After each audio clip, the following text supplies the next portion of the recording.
Welcome to my channel AKSC. We learn, we grow. Please subscribe to my channel and click the bell icon to get future notification. Don't forget to hit the like button.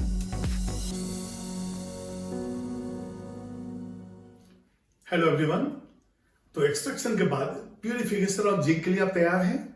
Yes, तैयार है। तो सबसे पहला मेरा question, स्पेल्टर क्या है? क्योंकि अभी तक आपने जो भी प्रोसेस फॉलो किए, चाहे वो बेल्जियन प्रोसेस हो, वर्टिकल रेटॉर्ट प्रोसेस हो, वहां से आपको स्पेल्टर मिला है। तो स्पेल्टर हम किसे कहते हैं? स्पेल्टर इज इम्प्योर जिंक। ये बताइए, ब्लिस्टर कॉपर क्या है? ये भी जो है इम्प्योर कॉपर है, लेकिन वहां पे प्योरिटी सिर्फ 98% है और उसी से कुछ मिलता जुलता परसेंटेज प्योरिटी जो है जिंक का इस स्पेल्टर में भी है। तो बताइए स्पेल्टर में कितना है जिंक? ये है 97.8%।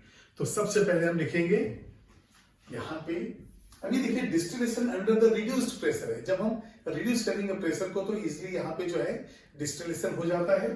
तो सबसे पहले लिखेंगे स्पेल्टर क्या है। तो 97.8% जिंक। अब ये 97.8% में तो बाकी तो इम्प्योरिटीज है, तो यहां पे हम लिखेंगे इम्प्योरिटीज आर। इसमें देखिए आर्सेनिक है आपके पास, एंटीमनी है, आयरन है, लेड है, कैडमियम है। और इस पर्टिकुलर प्रोसेस में कैडमियम और जिंक को हम डिस्टिलेशन से अलग करेंगे। देखते हैं कैसे। अभी बताइए, जब डिस्टिलेशन कर रहे हैं तो हमें बॉईल तो करना पड़ेगा, और जब बॉईल करेंगे तो बॉइलिंग पॉइंट भी जानना हमें जरूरी है। तो यहां पे मैं लिखूंगा बॉइलिंग पॉइंट ऑफ। अब यहां पे दो चीजें, एक जिंक और एक कैडमियम। जैसे मैंने कहा कि जिंक और कैडमियम को हम इजीली जो है सेपरेट कर लेंगे। तो जिंक जो है 907 डिग्री सेल्सियस, ये कई बार मैं आपको रिपीट कर चुका हूं, और ये है 967 डिग्री सेल्सियस। ठीक है। अब जब ये टेम्परेचर है तो आप ये मान के चलिए कि जो फर्नेस का टेम्परेचर है वो 950 से ऊपर रहेगा। तो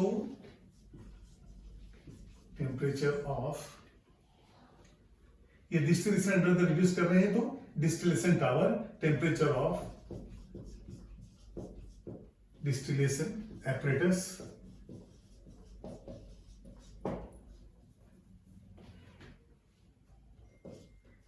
ये देखिए यहां पे apparatus है, और ये होता है ग्रेटर देन 900 डिग्री सेल्सियस। अब ये 900 डिग्री सेल्सियस है तो सबसे पहले वेपर कौन बन जाए? जिंक। और 967 डिग्री सेल्सियस जो है ये किसका है बॉइलिंग पॉइंट? कैडमियम का। तो इसको हम 800 डिग्री सेल्सियस पे हम इसको अपडेट करेंगे, और सबसे पहले जो है डिस्टिल होगा कौन सा? जिंक। तो ये 900 डिग्री सेल्सियस, तो 900 से 1200 ऐसा करके टेम्परेचर होता है। तो यहां भी लिखेंगे zinc is first distilled,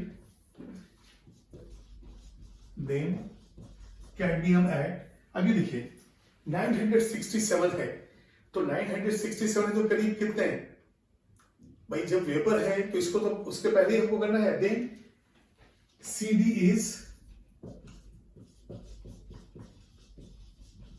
separated. अब ये जो CD सेपरेट होगा कैडमियम, तो 967 या उसके ऊपर तो वेपर है, इसका मतलब जब इसके हम टेम्परेचर को कम करेंगे तो ये लिक्विफाई हो जाएगा। जो वेपर में है वो लिक्विफाई हो जाएगा। ये देखिए यहां पे बॉइलिंग पॉइंट था, तो then CD is separated at 800 degree Celsius.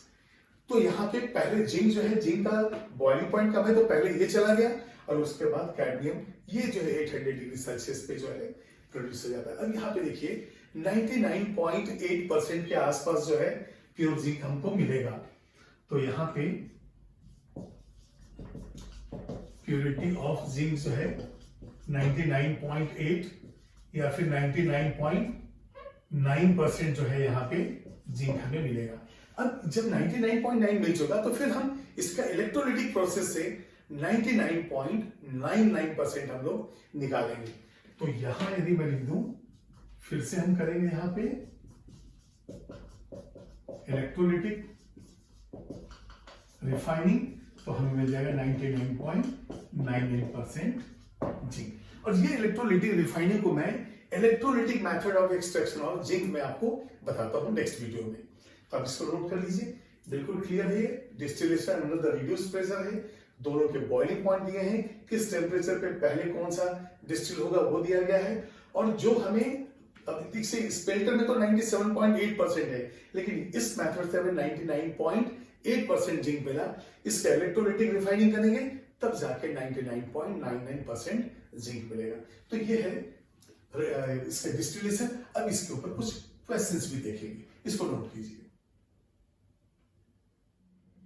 पहला क्वेश्चन है व्हाट इज स्पेल्टर। स्पेल्टर क्या होता है? जैसे ब्लिस्टर कॉपर इम्प्योर कॉपर है, वैसे स्पेल्टर इम्प्योर जिंक है। तो इम्प्योर जिंक हमारा सी ऑप्शन करेक्ट हो गया। इसको देखिए आप, which of the following matter is refined by the distillation method. Distillation method जो है किसके लिए है? ये जिंक के लिए है। जिंक होता है, मर्क्यूरी होता है, लेकिन हमारे ऑप्शन में सिर्फ एक ही है, जिंक। थर्ड क्वेश्चन देखिए, ultra pure elements are obtained in the following method of metal refining, poling, liquation, distillation all. अब देखिए पोलिंग जो है कॉपर से रिलेटेड था, वहां हमें 100% तो मिला नहीं था, 99.99% तो मिला नहीं था प्योर कॉपर। लिक्वेशन भी जो है वहां पे भी हमें नहीं मिलता है, क्योंकि जो मेटल जिसका मेल्टिंग पॉइंट कम है वो स्लोप हर फर्नेस से नीचे आ जाता है, लेकिन वो भी 100% नहीं होता है। लेकिन डिस्टिलेशन में अलग अलग बॉइलिंग पॉइंट पे अलग अलग जो है मेटल हमको प्रोड्यूस करना पड़ता है। तो ये है फ्रैक्शनल डिस्टिलेशन एंड डिस्टिलेशन। जैसे कि जिंक एंड कैडमियम में देखा है आपने कि जिंक का मेल्टिंग पॉइंट बॉइलिंग पॉइंट जो है वो कैडमियम के बॉइलिंग पॉइंट से कम था, तो पहले वो सेपरेट हो जाता है और उसके बाद कैडमियम। तो यहां पे आपका आंसर हो जाएगा डिस्टिलेशन। ठीक है। अब स्पेल्टर क्या है? जैसे कि आपसे पूछा जाता है कि ब्लिस्टर कॉपर क्या है, तो वो होता है 98% कॉपर, मतलब 2% इम्प्योरिटी। अब यहाँ पे जो है स्पेल्टर के लिए दिया हुआ है 99.980 ये सब। तो आपको मालूम है कि ये जिंक जो है 97.8% जो होता है, और बाकी तो इम्प्योरिटीज है, उसमें आर्सेनिक, लेड, ये सब की इम्प्योरिटीज होंगे, कैडमियम इम्प्योरिटी होगा। तो स्पेल्टर जो है वो 97.8%, तो बी ऑप्शन हमारा सही आंसर। इसको भी नोट कर लीजिए आप।